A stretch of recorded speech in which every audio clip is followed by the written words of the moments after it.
¿Qué tal? Muy buenas noches, bienvenidos a Noticias 22, con el gusto de siempre los saluda Rafael García Villegas y los invita a acompañarnos la próxima hora para celebrar lo más destacado en materia de arte y cultura sucedido en México y en el mundo. Esta noche estaremos platicando, entre otras cosas, de la exposición que va a inaugurar mañana Peñalta, un hombre que transforma la pareidolia y las piedras en obras de arte. También la artista María Luisa, quien se ha encargado de diseñar vestuarios de ópera por muchas décadas, ahora vuelve su mirada a las tradiciones mexicanas. Y además conoceremos las lunas garapiñadas de Francisco Gabilondo Soler Cricri. Esto y mucho más en Noticias 22. Comenzamos.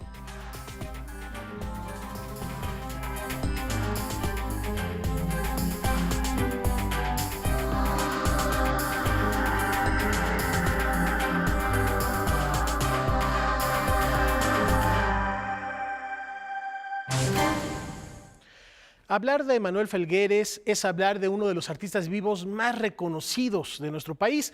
El connotado escultor zacatecano nos da un adelanto de lo que ya anunció podría ser su última magna exposición rumbo a su cumpleaños número 90, una muestra que celebra además el aniversario 75 del Seminario de Cultura Mexicana, Los Felgueres de Felgueres. Yo me inicié como escultor y si tuviera que escoger, seguiría siendo escultor. Pintor, grabador y escultor perteneciente a la generación de la ruptura, Manuel Felgueres presentará una exposición de pintura y escultura para conmemorar el 75 aniversario del Seminario de Cultura Mexicana.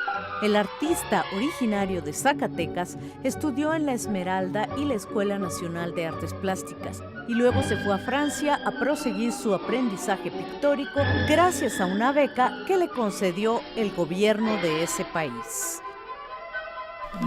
No quiere decir que no me encante también la pintura.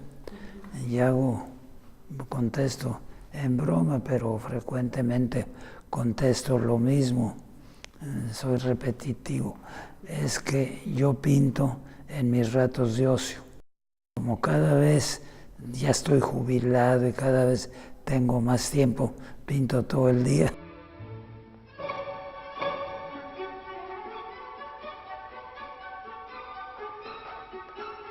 A las 10 de la mañana estar pintando siempre, acabo un cuadro, hay que hacer otro, y acabo otro, hay que hacer otro. Entonces hay cierta monotonía, que en mi caso se rompe mucho, porque esto es el de aquí pinto. Pero si tengo que pintar cosas más chiquitas, las pinto en otro estudio.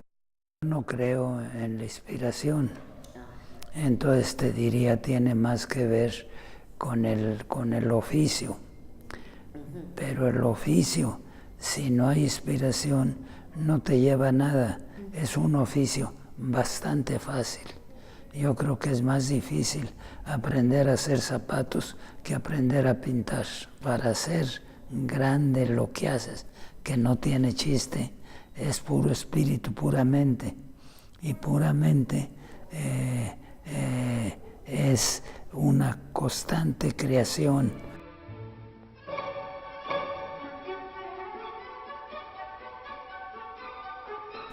La palabra esa de ruptura, bueno, la usó mucho como concepto Octavio Paz. Pero nosotros, cuando empezamos a trabajar, mi generación, en los años 50, nadie tenía idea de que estaba rompiendo nada. Éramos los jóvenes pintores. México, pues fue un país de rupturas, porque llegaron los españoles y ¿qué tal les fue a los prehispánicos? La ruptura total. Entonces llegan y empiezan a hacer barroco, pero empiezan a cambiar barrocos, que ahora ya no es el plateresco, ahora es el churrigueresco, lo que sea. Y que llega la independencia, y en ese momento se acaba el barroco, cambia el arte en México, es ruptura con el barroco y empiezan con el neoclásico. Y está la escuela mexicana y de repente llegan los años 50, la televisión, los medios electrónicos y sale una nueva generación, la de nosotros. Cada artista, cada escritor, cada todo el mundo tomó la banderita de que cada quien su ruta, o sea, el individualismo. Entonces nos tocó ser muy individualistas en nuestra creación. Una nueva generación, y están intentándolo, hay muchos que están buscando un arte que ya no tenga que ver con el de nosotros, como el de nosotros no tuvo que ver con el de la escuela mexicana.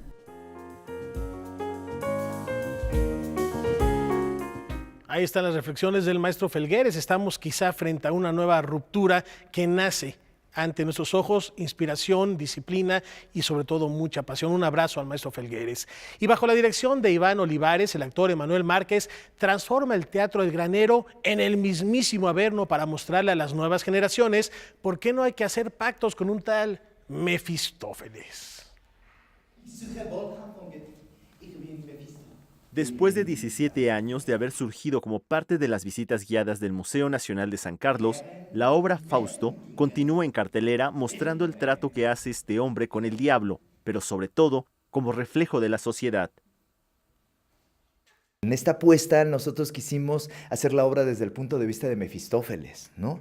Y no, o sea, ni Dios ni el demonio te andan aconsejando. No es cierto que se te aparece un diablito y un angelito y te dicen, no, son tus decisiones, es lo que tú decides hacer en la vida, ¿no? Es lo que tú quieres, lo que tú deseas, ¿no? A eso le vestimos, no es que Dios me dijo, es que el diablo me dijo. No, no es cierto, son tus decisiones. Yo creo que lo fundamental de esta obra, por lo que es muy importante para que lo vean los chavos, los jóvenes, es por eso, porque es una reflexión acerca de las decisiones que tomamos, cómo las tomamos y lo que puede suceder. Después de haber recorrido 12 países y tener más de 1,060 funciones, esta versión de Fausto fue realizada por Iván Olivares. En ella vemos al diablo, interpretado por Emanuel Márquez, quien dialoga con unos títeres. Es una obra muy difícil, es una obra que conoce todo el mundo y es una obra que se trataba de hacer accesible para todo el mundo. Entonces fue una obra que se trabajó mucho. ¿Qué te puedo decir? Durante las primeras 100 funciones esta obra estuvo cambiando y quitábamos cosas y cambiábamos y metíamos y acomodábamos cosas, ¿no? Pues tuvimos la oportunidad de irla probando con el público y gracias a eso, digamos, logramos ya el texto final, que es lo que presentamos. El que estudia mucho y sabe muchas cosas. Fausto. Benedito, sí, cómo no, ¿qué con él? Pues resulta ser que de tanto estudiar no ha disfrutado nada de la vida. Y ahora...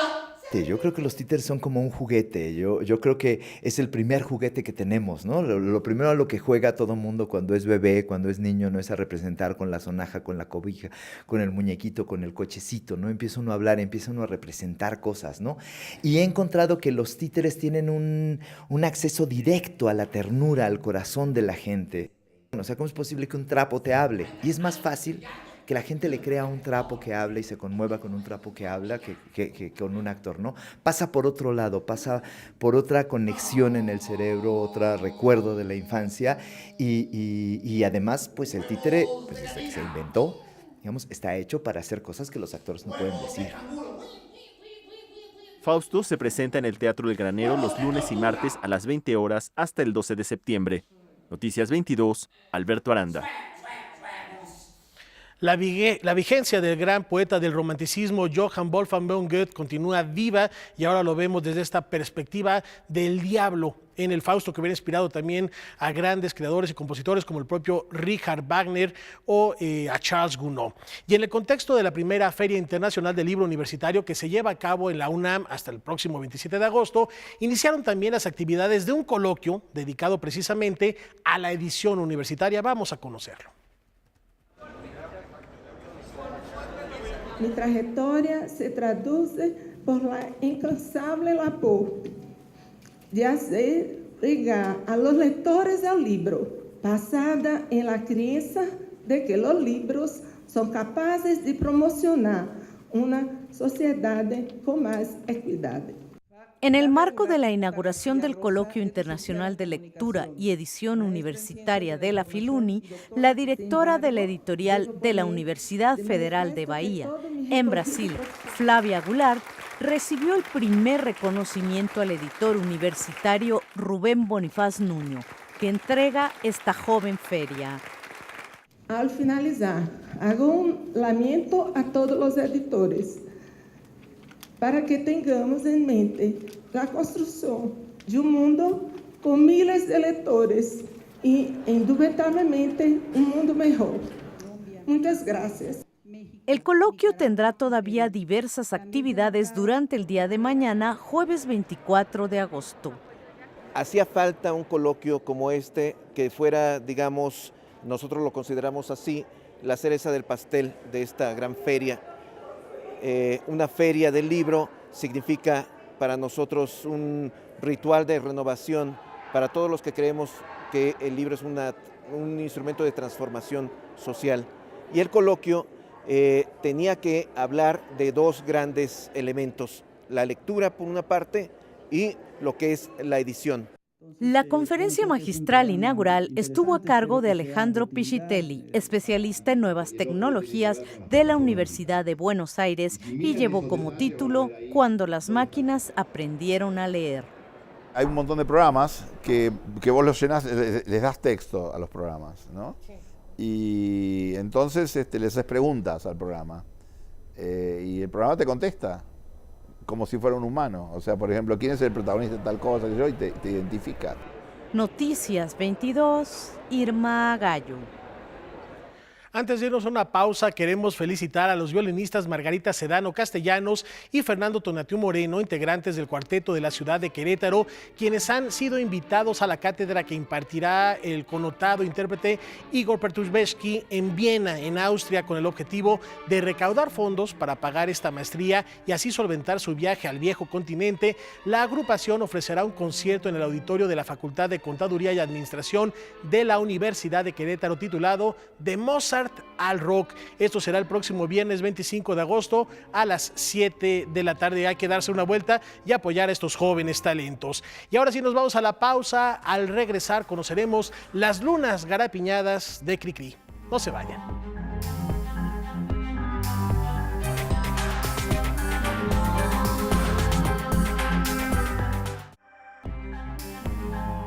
Se cumplen 110 años del nacimiento de Francisco Gabilondo Soler Cricri y la fundación que lleva su nombre a propósito de esta efeméride ha decidido relanzar De Lunas Garapiñadas, el libro en el que la periodista Elvira García nos invita a abrazar las otras facetas del creador del grillito cantor, mucho más allá del ámbito musical.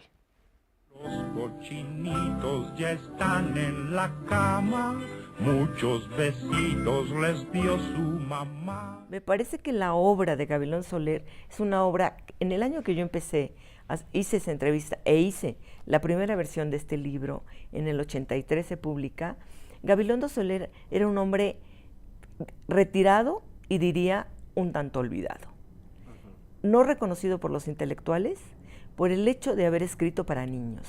Y creo que ese es el gran defecto de los intelectuales, de la gente de la cultura, de la llamada alta cultura, que piensa que el escribir para niños es menor. En 1980, Elvira García se reunió con Francisco Gabilondo Soler, mejor conocido como Cricri. De esas entrevistas que le hizo surgió el libro De Lunas Garapiñadas. Reeditado por la Fundación del Cantautor, este volumen nos revela que fue autodidacta, aprendió a tocar el piano con su abuela y jazz en Nueva Orleans, que se las vio difíciles en Argentina, pero sobre todo derriba los mitos que hay alrededor del personaje.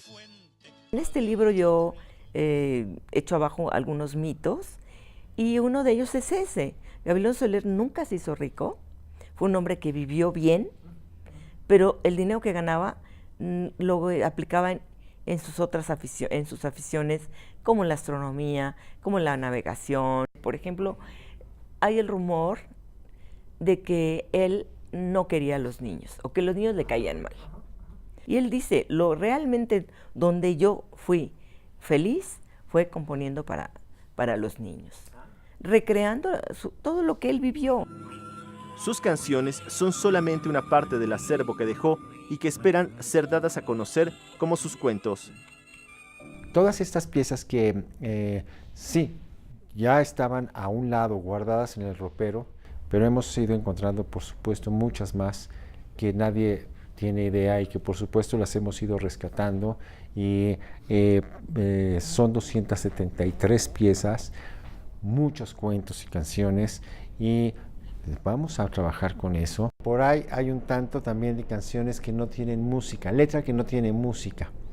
Y dentro de estas mismas también hay música que no tiene letra, pues hizo algunas.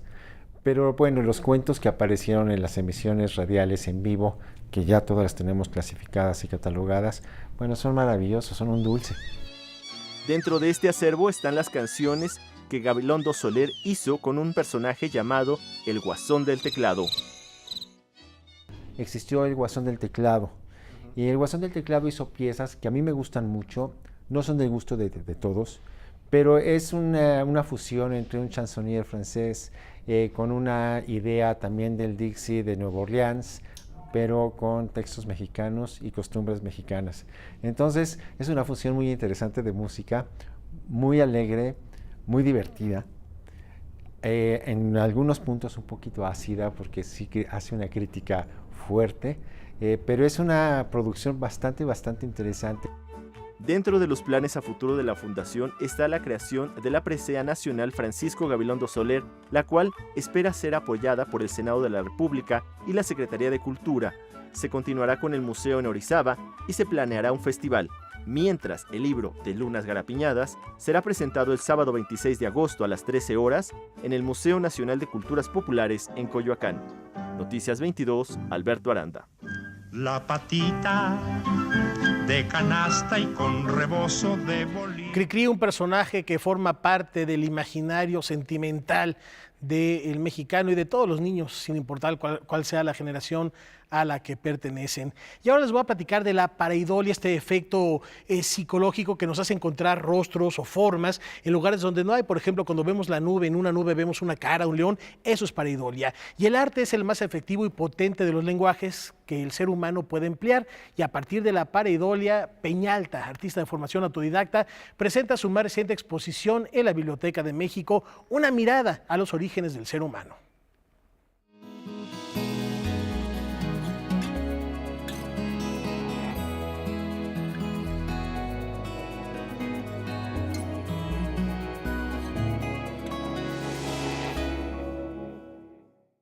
Estamos en el estudio de Peñalta, un artista que revela imágenes que descubre en piedras. ¿Cómo estás, Peñalta? ¿Cómo te va? Bien, Laura, es un privilegio estar con una entrevistadora como tú.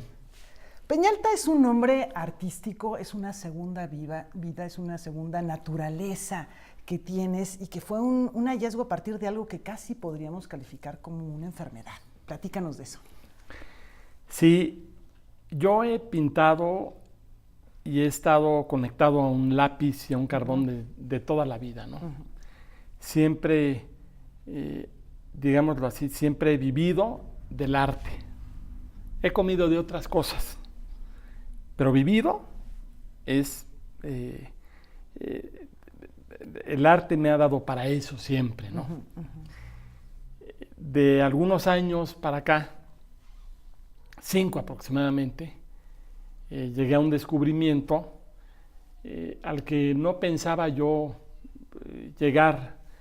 Yo he estado siempre en una búsqueda permanente. Me acostumbré a esa búsqueda, comenzamos a convivir y a coexistir sin ningún tipo de ansiedades. Ahora, yo me refería a la pareidolia, que no es lo mismo un lienzo en blanco que descubrir imágenes en algo tan atávico y tan lleno ya de por sí de formas como es el mármol, el ónix y otros materiales con los que tú trabajas. Sí, no, es que precisamente cuando estábamos la búsqueda y yo ya acostados en la misma cama, un día llegó el descubrimiento y sin tocar la puerta entró y nos encontró a los dos. Y ahí me di cuenta que también que había llegado un descubrimiento. El descubrimiento es este, precisamente, ¿no?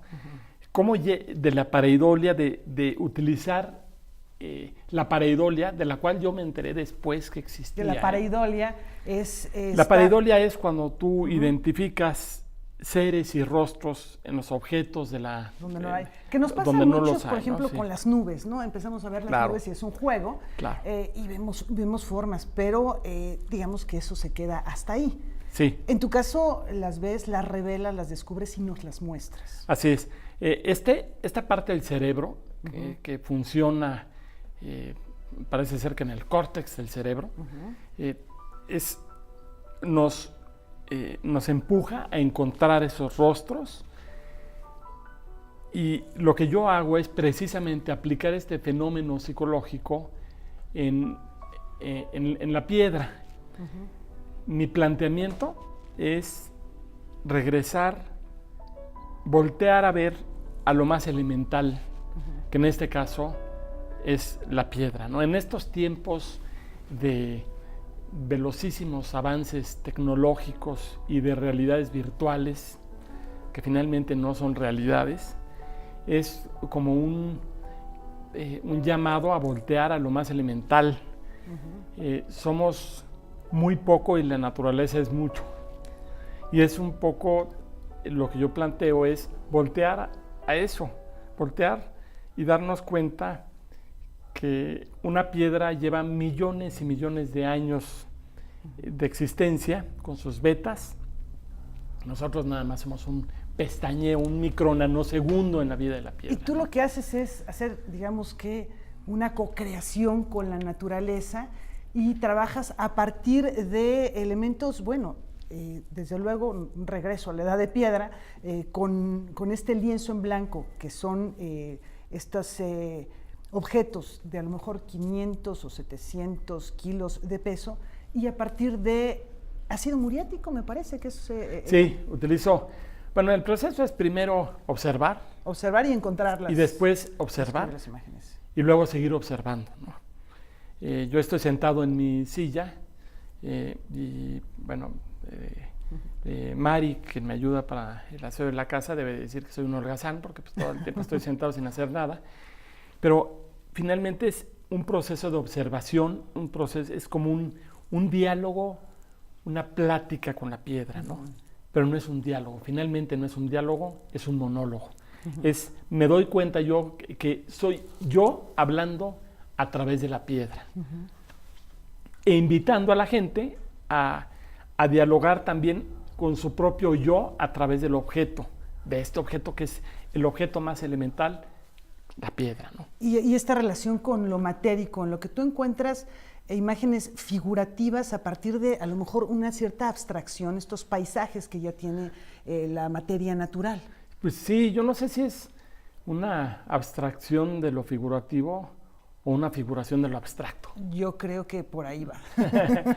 No lo sé, finalmente tampoco sabía qué era la pareidolia, simple y sencillamente lo que hice fue una búsqueda constante, una búsqueda que me llevó de pronto a esto, sin ningún tipo de prisas, sin arrebatos, sin angustias por exponer, porque no era esa la finalidad última. Al ser yo un autodidacta, un autodidacta a lo mejor total, en cierto sentido, pero el trabajo en la piedra seguramente te lleva a los grandes maestros del arte, a los grandes maestros bueno, absolutamente, de la escultura, de la pintura. Sí, claro, cuando yo no estudié artes gráficas o alguna carrera relacionada con esto, entonces se generó una especie, como cuando te limitan en algo y vas destilando una pasión y un gusto y volteándolo a ver desde lo que yo hacía en mi profesión de abogado y quería estar del otro lado. Entonces es algo que te lleva de forma natural y pues hoy por hoy estoy entregado a esto totalmente, ¿no? Y de las leyes del hombre pasaste las leyes de la naturaleza, las leyes que esas no se pueden romper porque hay que trabajar con física, con química,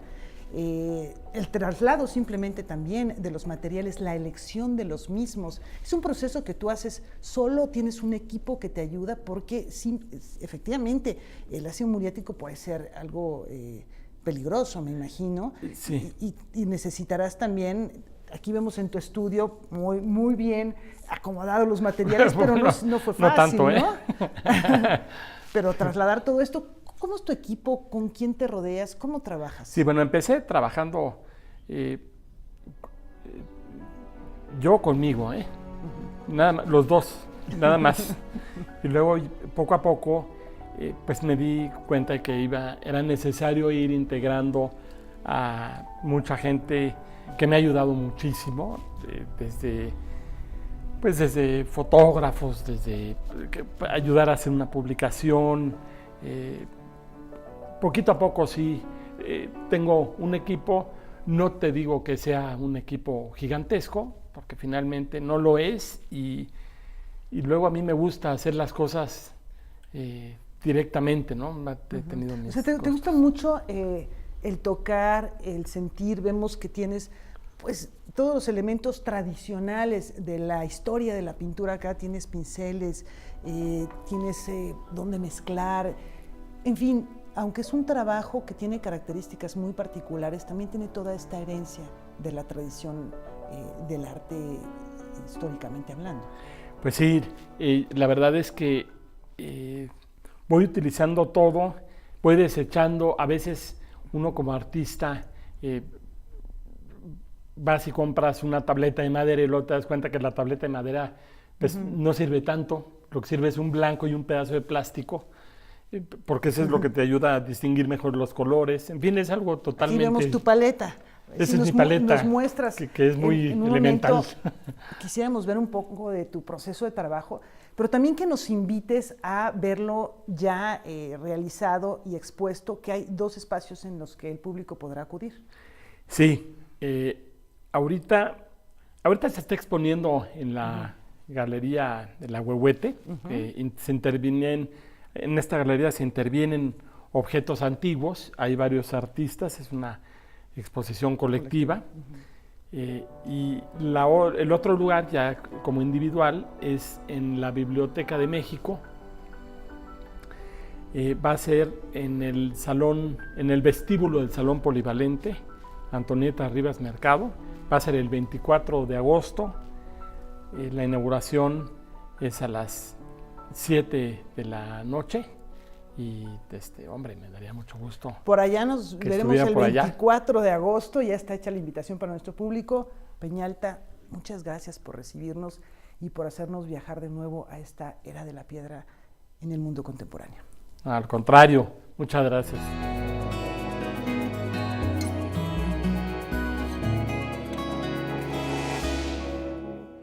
Pues ahí está la invitación a acudir mañana a la inauguración de esta muestra y reflexionar lo que dice el maestro Peñalta, volver la mirada a la naturaleza, a lo esencial, porque, dice él, la realidad virtual no es real.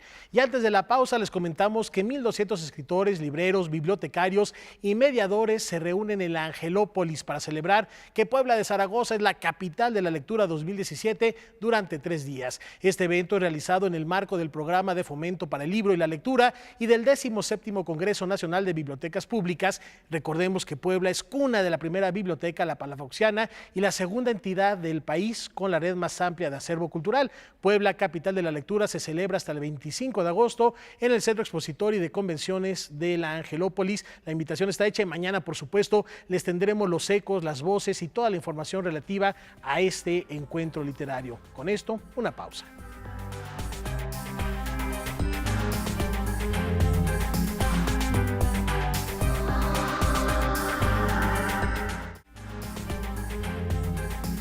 Durante los últimos años, la diseñadora de modas María Luisa, quien ha trabajado en varias producciones operísticas, se ha dedicado a conjuntar 2 universos diametralmente opuestos, la alta costura y las tradiciones mexicanas.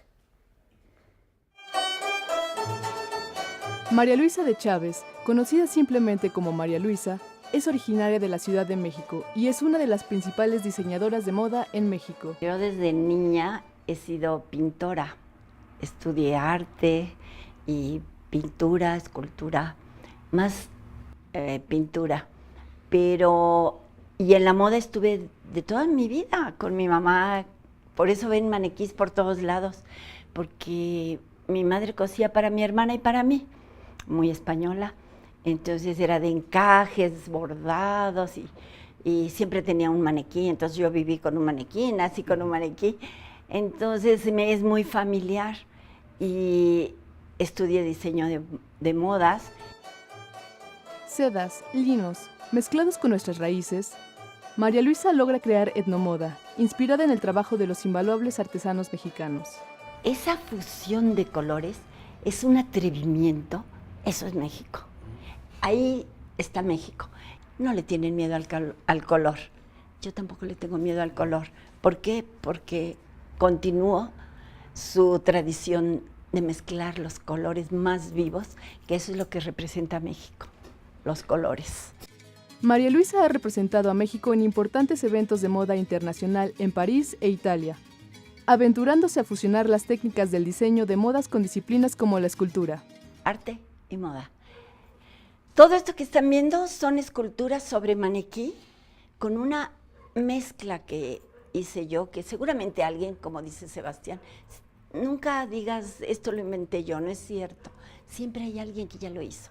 Entonces, ok, esto es una mezcla de resinas, de acrílicos, y surgió esto, que cae la tela, cae la prenda de nuestros hermanos y queda como si fuera una escultura dura, dura, y la puede uno lavar con agua y jabón, ¿sí? Así es de noble esta mezcla. Entonces son esculturas. Una de las finalidades del artista es lograr que las maravillosas manos de los artesanos mexicanos y lo que ellos producen no se pierda. ¿Cómo le va uno a discutir el precio o a regatearle cuando está dejando la vida, cuando está dejando la vista? Eso es lo que yo hago, promoverlos y gritarles, no les regateen, paguen un precio justo, ayúdenlos, porque son muy artistas y son muy mexicanos. Eso hago. Van a ver el alma, porque no es mi trabajo, es el alma de cada uno de ellos. Próximamente editará el libro Fantasía Étnica, Arte y Moda. Además, presentará una exposición sobre el mismo tema. 24 de agosto en el Museo Isidro Fabela, Casa del Risco. Está en San Ángel, donde está el Bazar del Sábado, ¿recuerdan? Ahí cerquita está el museo, ahí en esa calle. Con información de Salvador Perches Galván, Jocelyn Ontiveros, Noticias 22. Otra propuesta muy interesante para este fin de semana, pero si aún quieren más, esta noche nos acompaña César H. Meléndez para decirnos cómo celebrar por todo lo alto el arte y la cultura de nuestro país. César, buenas noches. ¿Qué tal, Rafa? Es un gusto volver a coincidir contigo, que te encuentras solo una vez más. Yo les tengo unas recomendaciones que están bastante antojables. Comencemos con la que nos propone el Museo de Arte Carrillo Gil. El Instituto Nacional de Bellas Artes, a través de la Coordinación Nacional de Artes Visuales y este recinto, el Museo de Arte Carrillo Gil, nos invitan a todos al homenaje póstumo a Felipe Ehrenberg, que se va a efectuar mañana en punto de las 19 horas en este recinto, que por cierto, dentro de su colección cuenta con 3 obras del llamado neólogo Felipe Ehrenberg. El evento en memoria y homenaje, que consistirá en una mesa de reflexión para recordar su vida y obra, contará con la presencia de Santiago Espinosa de los Monteros, crítico de arte, Néstor García Canclini, antropólogo, Francisco Hinojosa, escritor, y Angustias Freijo, curadora. En otra información, quiero ahora traer a cuento a las reinas chulas, porque 4 espías mujeres en tiempos de la Revolución Francesa descubren que ni ellas ni sus voces están en la Carta Declaratoria del Hombre y del Ciudadano, sobre todo porque es de los hombres y los ciudadanos, no de ellas. A partir del próximo viernes, las miserables reinas chulas se sublevarán en el foro Sor Juana Inés de la Cruz del Centro Cultural Universitario. Las reinas chulas nos invitan a disfrutar el montaje de uno de sus espectáculos consentidos en una temporada que significa para ellas su primera vez en la UNAM, con todo y que 3 de sus integrantes son egresadas del Centro Universitario de Teatro. En palabras de las propias reinas chulas, este espectáculo nació del dolor de ser mujer y tener que seguir explicando que el mundo es aún un lugar muy cruel para las mujeres. Habrá cosas que duelan, pero les aseguramos que se van a reír como mandriles. Esto es lo que dicen las reinas chulas, habrá que ver. El espectáculo de cabaret Las Miserables se presenta los jueves y viernes a las 8 de la noche, los sábados a las 7 y los domingos a las 6 de la tarde en el foro Sor Juana Inés de la Cruz. Finalmente les comento que después de presentarse en la última gala de la temporada de danza en el Palacio de Bellas Artes, el Ballet Independiente se quedó con ganas de seguir celebrando el legado del bailarín y coreógrafo Raúl Flores Canelo, mismo que sigue vigente a 25 años de su deceso. La compañía referente de la danza contemporánea en México es hoy en día la única agrupación sobreviviente de los llamados años de oro de la danza moderna mexicana y es heredera indiscutible del quehacer coreográfico de Raúl Flores Canelo. El espectáculo 25 años Vive mi legado, en memoria de este gran creador escénico, se llevará a cabo mañana en punto de las 8:30 de la noche en el Teatro de la Ciudad Esperanza Iris. Hasta aquí mis recomendaciones. Yo le regreso la palabra a Rafael García Villegas. Muchas gracias, mi estimado César. ¿Me tendrás que explicar exactamente cómo es eso de reír como mandril? Todavía no me queda muy claro. A ver, ¿nos puedes dar un ejemplo ahorita o...? No, yo creo que no será en reservamos. otra ocasión. En otra ocasión. Muy bien, gracias, me quedó muy claro. Gracias, César. Y por lo pronto nos vamos con las recomendaciones que nos tiene esta noche la Agencia de Noticias Culturales N22. Esta colección es pionera en divulgación de la ciencia en español. Por allá, por 1983 o 84, en el fondo había publicado muchos libros, digamos, de divulgación científica. La inmensa mayoría de todos esos libros eran de autores extranjeros. Poco a poco fue surgiendo la idea de una colección que se llamara La Ciencia desde México, que es como se llamó inicialmente esta colección. Entonces, esta colección lo que hizo fue convocar a todos estos investigadores de México o residentes en México para que contaran al pueblo mexicano por qué era importante la ciencia, por qué eran importantes sus investigaciones. Inicialmente la idea era que ellos entregaran sus libros y que entonces un redactor haría una versión sobre el texto del científico para que fuera realmente una colección de divulgación, para que estuviera al alcance de todo el público. Cuando recibimos los manuscritos, lo primero que vemos es toda la bibliografía, el aparato crítico, las imágenes. Entonces vemos cómo puede además enriquecer nuestro catálogo, ¿no? Después de esa primera, digamos, vistazo al manuscrito, lo que hacemos es enviarlo con un especialista en el tema, ¿no? Y él nos va a decir, bueno, todos los conceptos científicos están muy bien escritos, están vigentes, la bibliografía es pertinente, y ya con esa opinión del especialista lo que hacemos es volver a revisar el libro ya con esos ojos. Todas esas cosas las contemplamos en una publicación, ¿no? Sencillamente, yo digo que es dispareja la colección. Hay textos más complicados y hay textos absolutamente transparentes. Y no por que el tema que tratan sea muy diferente en unos casos y en otros, sino porque algunos autores son más claros para escribir que otros. Los físicos y los biólogos son los que más avientan a hacer divulgación de la ciencia, ¿no? Y eso se refleja en nuestro catálogo. Son las dos áreas temáticas que más títulos tienen. En cambio, por ejemplo, química y matemáticas son los que menos títulos tienen, ¿no? Matemáticas es un caso especial porque además es bastante complicado poner en términos sencillos pues, cosas abstractas como son las matemáticas, ¿no? Yo no creo que haya ningún otro país en el mundo en el que el esfuerzo per cápita de científicos sea tan grande en dedicarse a cuestiones de difusión de la ciencia como en México. Y ahora llegamos, por ejemplo, a la situación en que recibimos muchas más obras de las que podemos editar realmente, ¿no? Y hay una convocatoria muy amplia entre investigadores, divulgadores profesionales de la ciencia, entre escritores en general, para hablar sobre estos temas. A pesar de que recibimos muchísimas propuestas, también nosotros estamos buscando nuevas temáticas, nuevos autores. Por eso también dentro de nuestro plan de publicaciones siempre contemplamos publicar nuevas ediciones de los libros. La Ciencia para Todos es una colección que puede contribuir a esa necesidad que tenemos de convertir a la ciencia en algo tan gozoso como puede ser la música, como puede ser la danza, como puede ser la pintura.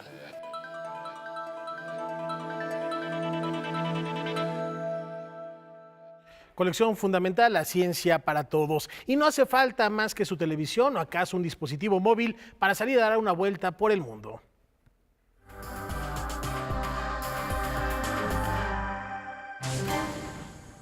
Un mosaico de 1500 años de antigüedad, con una inscripción gráfica, fue descubierto durante las obras de instalación de cables de comunicación en Jerusalén. El epígrafe dice: el más piadoso emperador romano, Flavio Justiniano, y el sacerdote que más ama a Dios, Constantino, erigieron el edificio en el que este mosaico se asentó. Los arqueólogos consideran que la reliquia les ayudará a entender los proyectos de construcción de la ciudad. Una casa embrujada que apareció de repente en un estacionamiento de Hollywood se ha convertido en sensación con los residentes de Los Ángeles.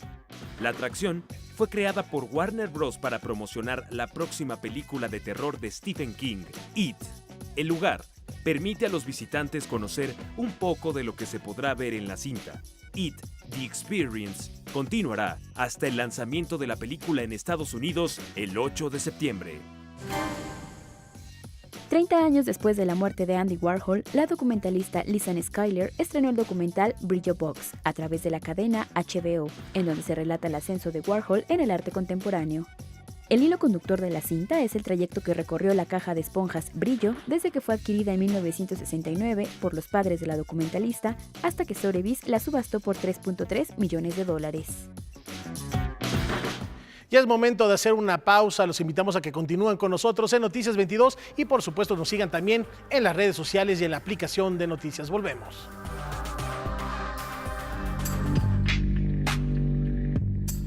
Escritor francés de origen judío, fue traductor de Catulo y Luciano y autor de una escritura con hondura antigua y expresión vanguardista.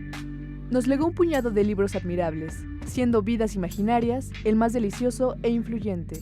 En él combina personajes reales con hechos fabulosos o fantásticos. Borges afirmó que Schwab tiene devotos en todo el mundo, que constituyen sociedades secretas.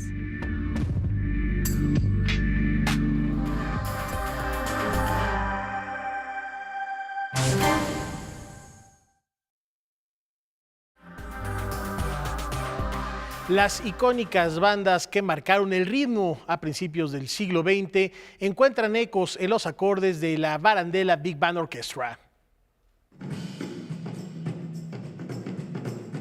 Heredera de la mejor tradición de las grandes bandas, la Barandella Big Band inició ayer los festejos por sus 2 primeras décadas de vida con un espectáculo en el Teatro de la Ciudad Esperanza Iris.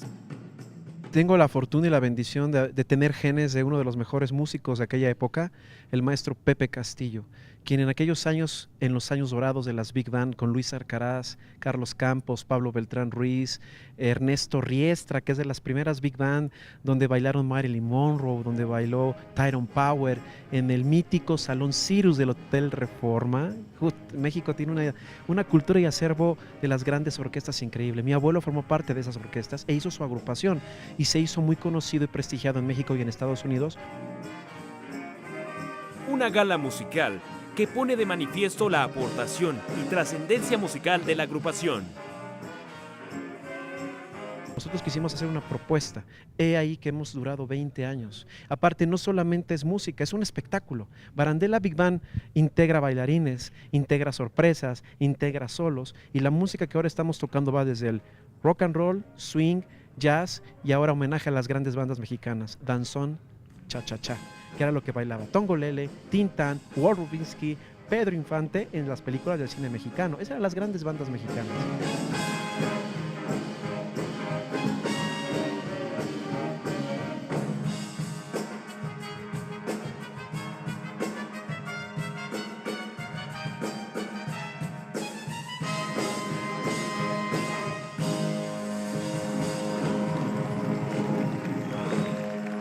Síganos en nuestras redes sociales, ahora es, aparte de los medios de comunicación, en Barandella Big Band, Facebook, Twitter, Instagram, que son las redes sociales más populares entre la gente muy joven, porque nos siguen muchos jóvenes, es increíble.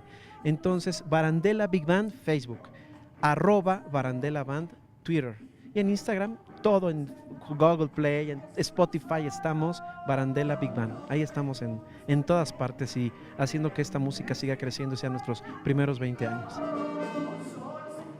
Con información de Salvador Perches Galván, Noticias 22. Y seguimos moviéndonos a distintos ritmos, ahora de la mano de la compañía Rentia, que celebra 15 años de historia.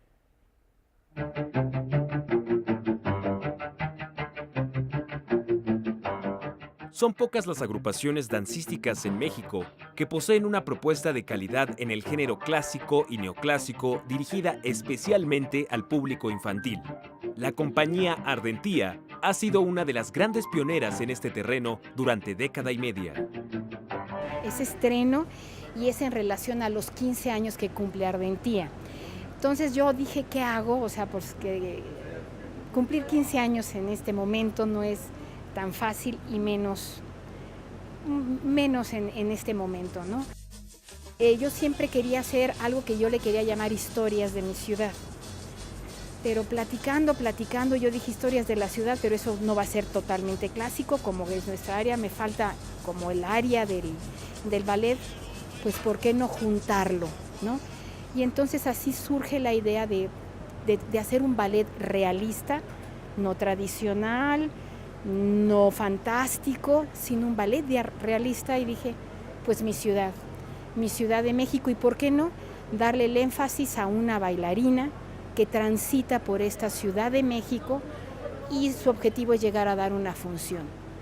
Y después, pues bueno, se va a su casa y se queda con esta, siempre que bailamos o damos función, siempre queda como esta soledad un poco, este vacío, pero a la vez enriquecedor. Es una sensación muy especial de todos los artistas que tenemos cuando esto termina, ¿no? Para esta celebración, la directora de la compañía preparó el estreno de Crónicas Urbanas de una bailarina. La protagonista sumerge al espectador en una crónica urbana donde sus sueños se realizan entre la magia de la escena y la magia de la urbe de una gran ciudad. Es como un homenaje a esta ciudad tan caótica, tan surrealista, pero tan llena de magia, ¿no? Que a lo mejor uno diría, bueno, ¿y a ti qué te puede impresionar un limpiavidrios? A mí me impresiona ver esta locura que hay al subirse al metro.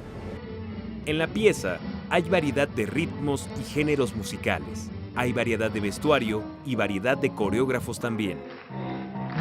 Yo invité a 2 personas a hacer coreografía. Manuela Ospina, que es bailarina de mi compañía, la invité porque ella es genial para hacer, ella fue bailarina en Colombia de Crónicas Urbanas de una bailarina, es 24, 25, 26 y 27 de agosto en el Teatro de la Danza. Muchas gracias y los esperamos. Con información de Salvador Perches Galván, Francisco Hoyos, Noticias 22. Y Agustín Cadena nos abre las puertas de la Casa de los Tres Perros, un lugar habitado por fantasmas que buscan la reconciliación. Entre los muros de un viejo edificio embrujado, testigo mudo de atroces decesos, habitan fantasmas, unos buenos, otros no tanto. Mario pertenece a los primeros, es un niño fantasma que ahora gasta sus horas en anhelar una conversación con la bella Albertina, quien por supuesto no puede verlo. La superación de esta dificultad evidente y otros encuentros fantasmagóricos nos son relatados por el escritor hidalguense Agustín Cadena en su nuevo título, La Casa de los Tres Perros.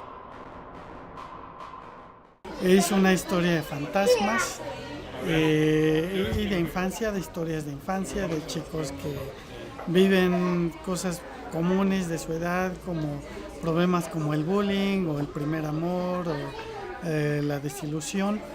Y en todo esto pues van interactuando los dos distintos planos, el de los vivos y el de los muertos. A manera de homenaje o acaso de guiño intertextual, la obra se nutre con referencias a 2 grandes de la literatura universal, Marcel Proust y Juan Rulfo. En algún momento yo decía de broma que la novela podía llamarse Pedro Páramo explicado a los niños. Gran parte de la acción transcurre en una cafetería que se llama El Tiempo Perdido. Algunos personajes tienen nombres que vienen de la obra de Proust. Sí, hay un homenaje que es parte de la intertextualidad y del significado que quiero que la obra tenga, porque los personajes, como son fantasmas, se dedican a recordar, a tratar de recuperar el tiempo que vivieron. Un espejo mágico será el encargado de enlazar estos dos mundos paralelos. Desde hace tiempo tenía ganas de escribir una historia de fantasmas. Hace varios años me regalaron, una amiga bruja me regaló un espejo mágico y me dijo que era mágico, entonces empecé a ver si funcionaba y todo. Pero es un objeto muy bonito independientemente de que funcione o no, y se me ocurrió que quería escribir algo sobre el espejo y así nació la novela. La Casa de los Tres Perros forma parte de la colección A la orilla del viento del Fondo de Cultura Económica y cuenta con ilustraciones de Patricio Beteo. Para Noticias 22, César H. Meléndez. Y nos despedimos esta noche recordando a Kid Moon, el emblemático bajista de The Who, con estas imágenes. Él hubiera cumplido hoy 71 años y esto pasó en 1967, este gran baterista que hubiera revolucionado en aquel Festival Monterrey Pop. Que lo disfruten mañana, la cita en el horario de costumbre. Muchas gracias. Buenas noches.